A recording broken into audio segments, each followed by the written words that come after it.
ई कैसन दिनवा देखा गईला मोदी जी। आज छात्रों पर लाठियां बरसाई जा रही है। इस सरकार में कहना है ई कैसन दिनवा देखा गईला मोदी जी। अरे ई कैसन दिनवा देखा गईला मोदी जी। किसानन के लूटला गरीबन के ठगला। किसानन के लूटला गरीबन के ठगला। अडानी के लूटत के अरे अडानी के लूटत के अरे लजा गईला मोदी जी। ई कैसन दिनवा देखा गईला मोदी जी। ई कैसन दिनवा देखा गईला मोदी जी।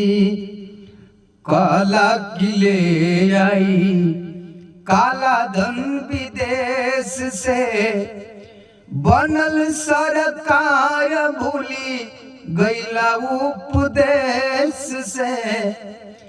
बनल सरकार भूली गईला उपदेश से। के करबाऊ दान बतला जइबा मोदी जी। के करबाऊ दान बतला जइबा मोदी जी। ई कैसन दिनवा देखा जइबा मोदी जी।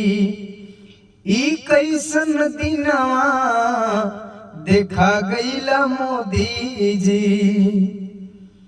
बढ़ल महंगाई कई के अरे घेरला विपक्ष के। अरे सत्ता में आई गईला सत्ता में आई गईला सबके भूलवाई के। 3 गुना महंगाई अरे बढ़ा गईला मोदी जी। ई कैसन दिनवा देखा गईला मोदी जी। आपने वादा किया था क्या 5 लाख देब हर साल रोजगार हो। बीतल 9 साल लइका भइले बेहाल हो।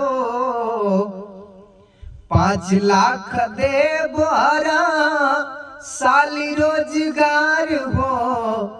बीतल 9 साल लइका भइले बेहाल हो। पढ़वैयन से पकौड़ा छनवा गईला मोदी जी। बारे विवेक भैया कितनी सुंदर लाइन आपने लिखा है। पढ़वैयन से पकौड़ा छनवा गईला मोदी जी। ई कैसन दिनवा देखा गईला मोदी जी। ई कैसन दिनवा देखा गईला मोदी जी। कैला निजी करण तनी एक फायदा गिनाई द। बेटी बेटा काहे केहू पढ़ाई बताई द। बेटी बेटा काहे केहू पढ़ाई बताई द। पूंजीपतियन के हाथे अरे पूंजीपतियन के हाथे अरे बिका गईला मोदी जी। अरे ई कैसन दिनवा देखा गईला मोदी जी। ई कैसन दिनवा देखा गईला मोदी जी। सादर जय भी नमो बुद्ध।